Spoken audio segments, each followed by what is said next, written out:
Moi, je veux revenir là-dessus par rapport à ce que vous disiez. Si on va au bout de votre raisonnement, le pays explose ou c'est la guerre civile. Et c'est ça mon grand désaccord avec les deux extrêmes et ceux qui les suivent. Et c'est aussi ce sur quoi je voudrais alerter les gens. Beaucoup de nos compatriotes, pourquoi ils vont vers des extrêmes? Parce qu'ils ont souvent une colère ou quelque chose auquel on ne répond pas.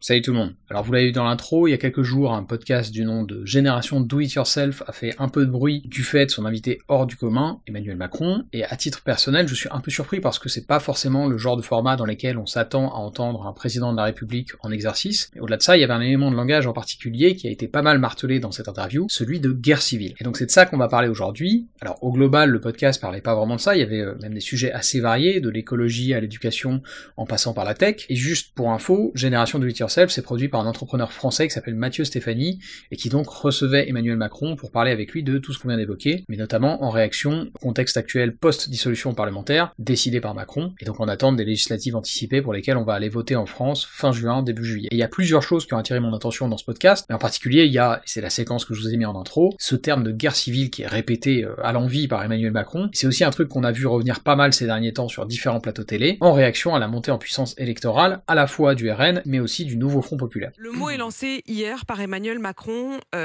guerre civile. Il le dit plusieurs fois lors d'une interview qu'il a donnée à un podcast. Il estime que si le programme, c'est comme ça qu'il le dit, si les programmes du RN ou de LFI arrivent au pouvoir, alors ils mènent à la guerre civile. Est-ce qu'il agite les peurs ou est-ce qu'il y a en effet un véritable risque de guerre civile ? Alors d'abord, professionnellement, j'ai beaucoup rencontré de pompiers pyromanes. C'est la première fois que je vois un pyromane qui s'étonne après avoir gratté les allumettes, mis de l'essence, oublié de payer la facture d'électricité, qui est le feu. Deuxièmement, oui, il y a un risque, bien sûr. Le risque, il est celui de la confrontation, du clash.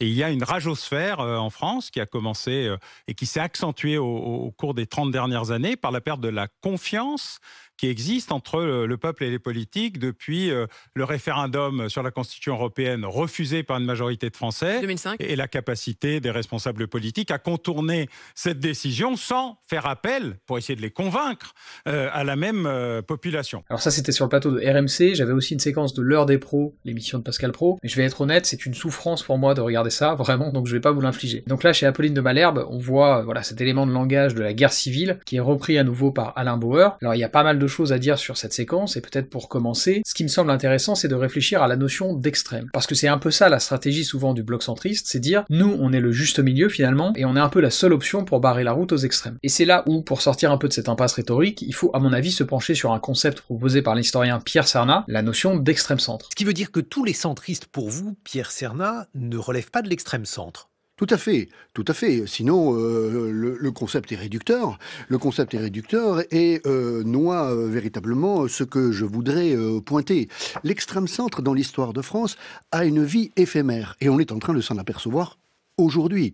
C'est-à-dire que l'extrême centre ne peut naître que de la crise grave des familles classiques que sont la droite et la gauche. Lorsque la droite et la gauche sont en crise grave parce qu'elles ne peuvent plus gouverner, elles ne savent plus gouverner, elles ne savent plus convaincre, alors apparaît souvent, au centre, un homme qui, au-dessus des partis, va dire « Ah, mais moi, je ne suis ni à droite ni à gauche, et je vais vous apporter la solution. C'est une solution providentielle, je suis l'homme providentiel. » Donc l'extrême centre est d'autant plus difficile à repérer dans l'histoire qu'il est court et qu'il est éphémère. Et on s'en aperçoit aujourd'hui. Si ce centre est extrême, et pas simplement radical, je crois que les deux mots ne sont pas à confondre, c'est parce que, ayant une colonne vertébrale et idéologique beaucoup moins forte que la droite et la gauche, il est contraint immédiatement, pour s'imposer, lorsqu'il conquiert le pouvoir, d'utiliser le pouvoir exécutif de façon très forte. Alors évidemment, dans le contexte particulier du régime français actuel, ça sonne d'autant plus vrai parce que la Ve République s'inscrit vraiment dans une logique présidentialiste. Ce qu'on a d'ailleurs pu constater à plusieurs reprises avec Emmanuel Macron, notamment avec cette dissolution de l'Assemblée nationale, décidée de façon totalement unilatérale par le président, ce qui n'était pas forcément le cas dans les régimes précédents. Et justement, là où quelqu'un comme Cernat est intéressant, c'est que comme il est historien, il porte une réflexion assez large sur son idée d'extrême centre, et pour lui, ça n'est pas nouveau. L'extrême centrisme dans l'histoire de France, dans les crises de 1789, 1795, 1799, 1840, 1831,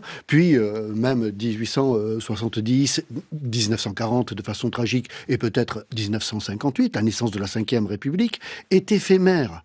Il n'est pas là pour durer très longtemps. Il répond à une crise avant que les familles politiques se ressaisissent et proposent de nouvelles alternatives politique. Donc, on comprend bien la situation dans laquelle est Emmanuel Macron, que Jean-Marie a parfaitement bien décrite, qui est celle de sa possible disparition. Ce qui veut dire que pour vous, le macronisme était une tragédie, en ce sens que sa fin était inscrite d'emblée, dès son origine, dans sa genèse même ?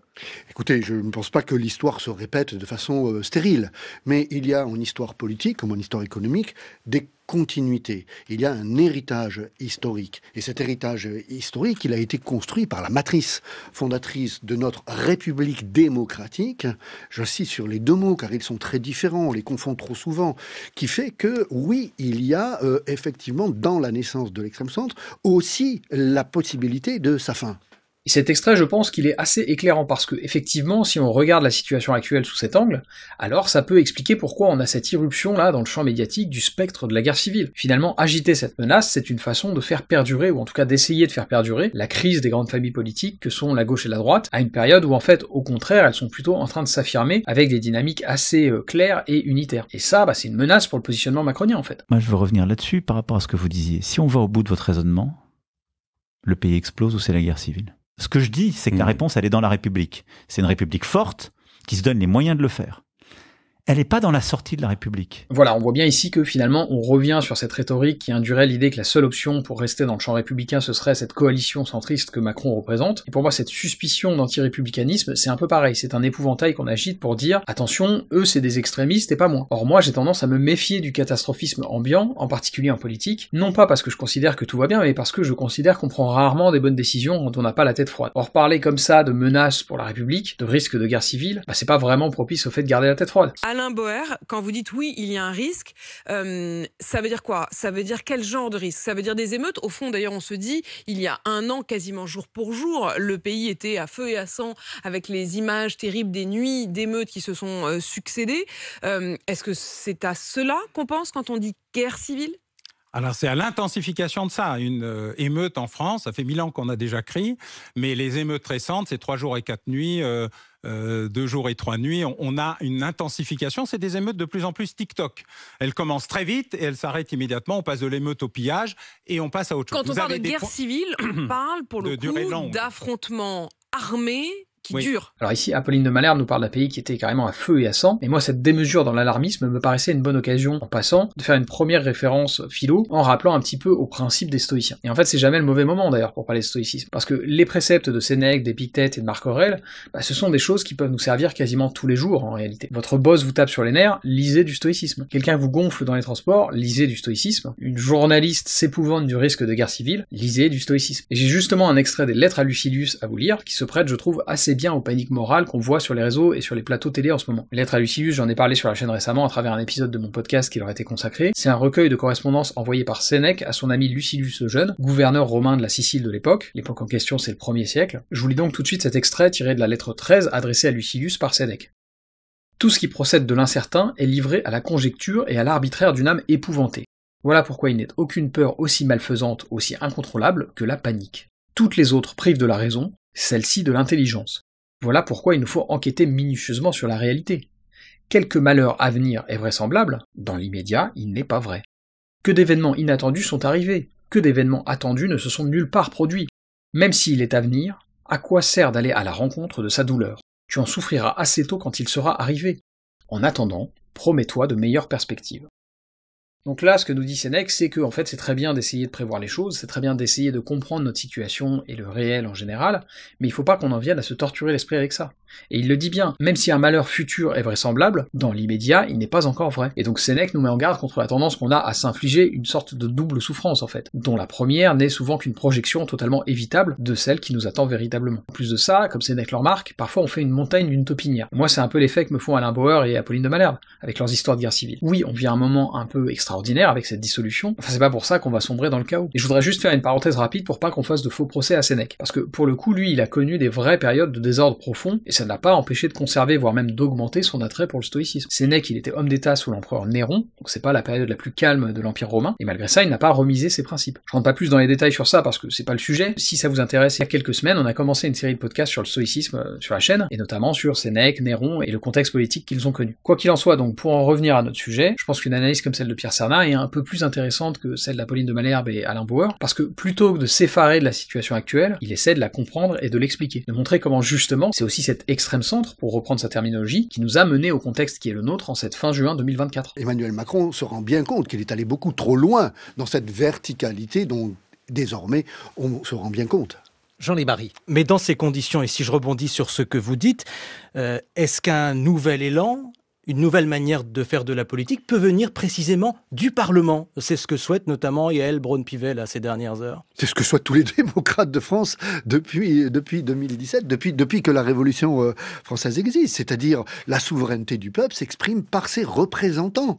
Et dans une bonne république démocratique, le pouvoir exécutif ne devrait exécuter que les lois votées par les députés. Donc oui, tout le monde espère, tous les démocrates républicains espèrent qu'enfin la souveraineté nationale exercée par les représentants de la nation, normalement élus dans un pays républicain, puisse constituer un levier important de propositions de lois et de votes de lois qui vont vers un mieux pour l'ensemble de toute la société. Et là, on en revient à des réflexions qui sont portées par plein de gens, l'idée d'une potentielle fin de cycle pour la Ve République. Et j'en avais parlé dans l'épisode précédent, juste après la dissolution, et moi je pense aussi qu'il faut qu'on se questionne collectivement et de façon approfondie sur notre régime. C'est pas normal de concentrer autant de pouvoir dans les mains d'une seule personne, fût-elle élue démocratiquement. Pas parce que Macron est un méchant, c'est pas ce que je dis, mais parce que nécessairement le pouvoir ça corrompt. Et donc si on veut limiter au maximum les potentiels effets néfastes de la concentration des pouvoirs, il faut repenser notre modèle constitutionnel. Et là, je vais, du point de vue de certains, commettre un crime de lèse-majesté. Je pense que le constat que je viens de faire doit nous amener à faire quelques reproches à l'architecte principal de la Ve République,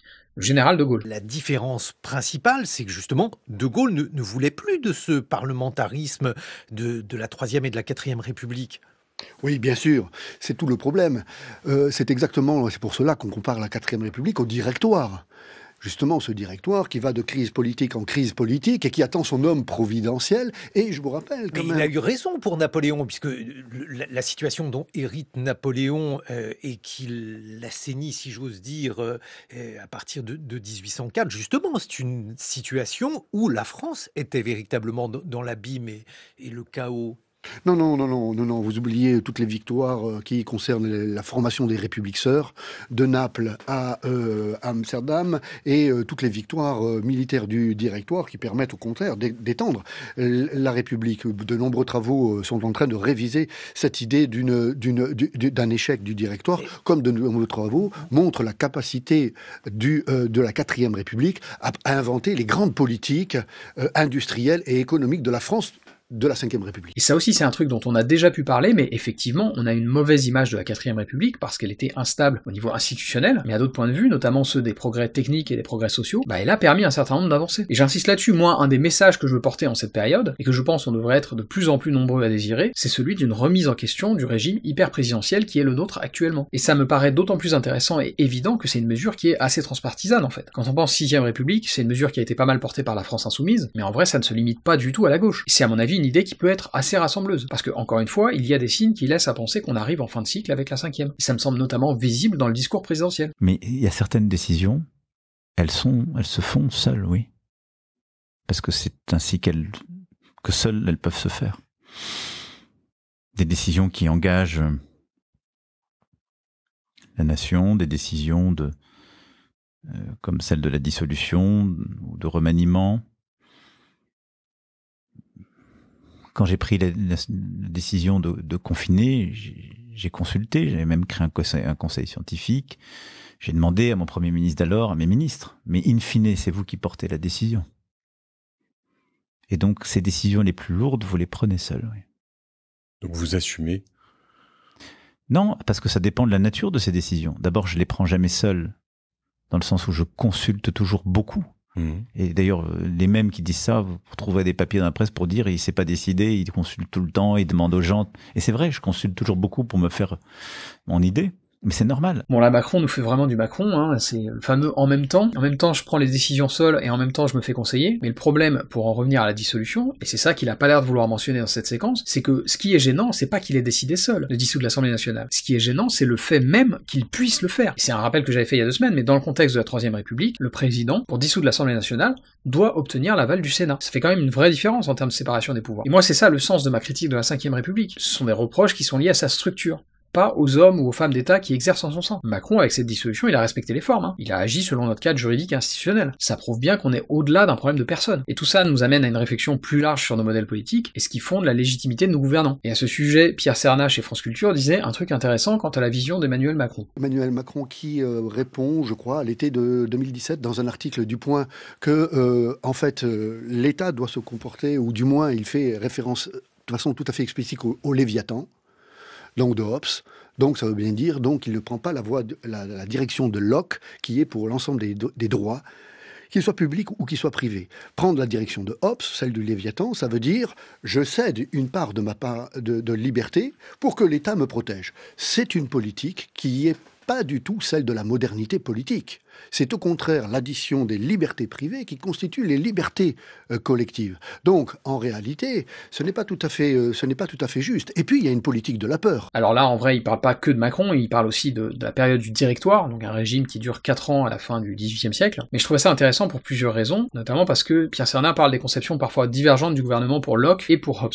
John Locke et Thomas Hobbes, c'était 2 philosophes anglais du XVIIe siècle. Et ce sujet-là, on va se le garder pour une prochaine fois, parce que en plus de ça, comme vous l'avez vu à la fin de l'extrait, Pierre Serna nous parle d'une politique de la peur. Et là, on en revient au chantage qu'on évoquait plus tôt. Cette idée que finalement notre choix c'est Macron ou le chaos, quelque part. Et le Rassemblement National et la France Insoumise, elles répondent à des vrais problèmes. Je veux dire, elles répondent à des vraies colères, des vraies angoisses. Celle de la personne qui se dit on répond pas à mon problème de sécurité, celle qui dit je suis pas reconnu et protégé parce que je suis musulman. Mais elle y répond mal à mes yeux, parce qu'elle y répond en quelque sorte en accroissant la conflictualité et la guerre civile. Moi, je crois qu'il y a une réponse par plus d'efficacité, mais dans la République. Alors peut-être que je me trompe, mais moi je pense que ça ne peut plus fonctionner, ça ne peut plus durer. Emmanuel Macron, il a été élu de cette façon-là 2 fois, notamment par des électeurs de gauche qui voulaient faire barrage au Rassemblement National. Aujourd'hui, il a tellement déçu ces électeurs-là que, c'est ce que montrent les sondages des législatives à venir, ne sont plus prêts à faire ça. Donc là, on a cette dynamique actuelle avec le nouveau Front Populaire, sur laquelle du coup le bloc centriste n'a d'autre choix que de renvoyer dos à dos le bloc de gauche et le bloc de droite. Et finalement, sans reprendre la formule de Mélenchon, Macron s'est mis en position « la République c'est moi ». Parce que finalement, ce qu'il dit, c'est si vous n'êtes pas avec le bloc centriste, vous sortez du champ républicain. Et je trouvais ce détail assez ironique finalement. Mais pour en revenir en conclusion à un peu de philo, moi j'ai envie de vous dire, profitons de ces moments incertains pour garder la tête sur les épaules et pour pratiquer notre stoïcisme. On nous parle de guerre civile, de chaos, de sortie du champ républicain, c'est l'occasion pour nous de faire un peu de développement personnel made in philosophie. Et j'ai une nouvelle citation de Sénèque à vous lire qui servira de conclusion à l'épisode, c'est tiré cette fois de son essai sur la Providence, ou de la Providence comme on l'appelle plus souvent. Le passage en question arrive à la toute fin du chapitre 4. Je cite. « Pourquoi t'étonner que, pour affermir les hommes de qualité, on les soumette à la tourmente ? Il n'est d'arbre vigoureux et résistant que sans cesse battu par le vent. Ce sont les secousses mêmes qui le consolident et fixent plus fermement ses racines. Ceux qui ont poussé dans des vallées bien exposées sont fragiles. Il est de l'intérêt des hommes de bien eux-mêmes, s'ils veulent ne plus connaître la peur, de se trouver au milieu de périls terrifiants et de supporter avec constance des événements qui ne sont des maux que si l'on ne sait y faire face. »